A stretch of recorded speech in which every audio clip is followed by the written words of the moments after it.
There are things I do every year to keep me from falling off the wagon. I teach every student and patient this key rule to change behavior. Every self-help book starts with this, and some do it cheap.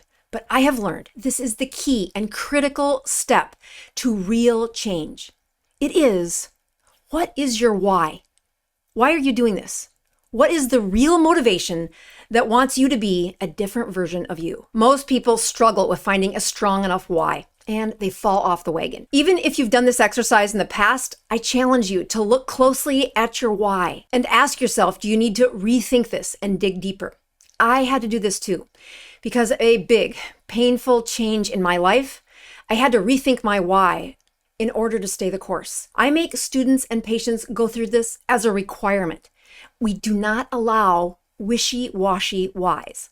Let me show you how I do this. If you want the steps of this, I have written this down because I've used it so many times that this worksheet process really does help people transform. I mean, we do something very medical. We start by looking at their medical problems. And I ask them, well, which of these things do you want to go away? What do these medical problems do to your life that you don't like? And of course, the list can be long. Judith has the best example. She had insulin resistance and was riddled with other metabolic diseases like high blood pressure, cholesterol, a little bit of extra weight, arthritis, and an energy problem that we just couldn't get ahead of. We had prescriptions all over the place trying to help her, and she wanted rid of them. You would think with a list like this of medical problems that would be a great why. It is not good enough. You're gonna need a stronger why. Change is hard, so let's dig deeper. In Judith's case, I ask her, play forward these medical problems. What things in your life are you going to miss when these problems become more profound, when they make you more disabled? So what drives Judith? She mentioned her grandbabies and how she wanted them to know her as the vibrant woman that she recalls, but not the one she was in reality. She knew that she would be sick and even demented if she didn't fix these problems. You might think this is a good enough why, but it doesn't have the emotional roots that are needed for a real change.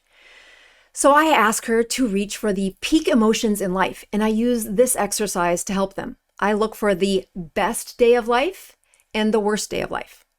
The best day of life, often you'll hear mothers say, it was the day my baby was born, but I do not let them use that. I've delivered children. That's a hard day. What I'm looking for isn't just a difficult day, but one that has a peak emotion of joy. In Judith's life, it was that she had some self-esteem issues where she thought she would never accomplish being a social worker, let alone one who had a master's degree in helping other people. She worked long and hard for this day, and when it came, it does bring emotion into her heart. Now let's find the worst moment. Judith easily found this moment in her mind. She was one of 8 children in a family with tight resources.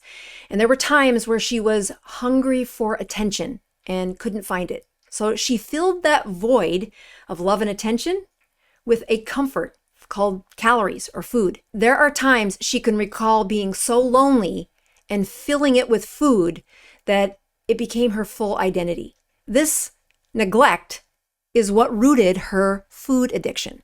Many people watching this channel do have food addiction, and it's in that emptiness that their most negative emotion is found. So looking at her high and her low in life, it's often that these stories of trauma have a deeper emotional connection to us and therefore are a better reason to build our why around. Judith's story boils down to one word: neglect.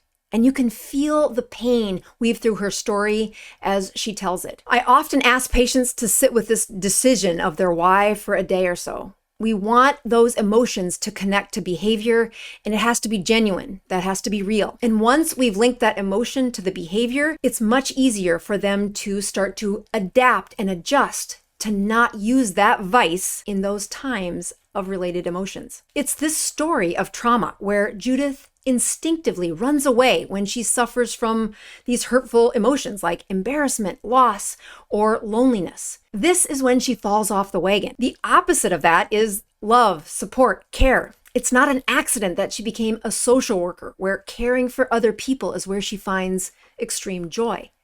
Now we need to help her link the two of those. but we must start with the most extreme emotion. Judith wanted her grandkids to be her why. And when I told her that wasn't enough and we dug deeper, we got to this point where I pushed her even further to recognize that there was a level of self-sabotage, self-neglect that was happening. And it's only when she was able to see her younger self, that little girl who needed love, that she was able to find her why. Her why is to demonstrate to herself what it would have been like to be loved at a time when she was neglected. And that true emotion is enough to keep her on the wagon. So the next time Judith is tempted by those common emotions that make her want to run away and eat food, I've asked her to write a sentence to herself. Tell that little girl what she should have heard in that moment of loneliness. I've also told her to transfer activities of caring for others in a place that is easier for her to reach. Serve your family, serve your husband, serve your friend in a time when you're starting to feel lonely for yourself. This has worked really well for her. This is not a wishy-washy why.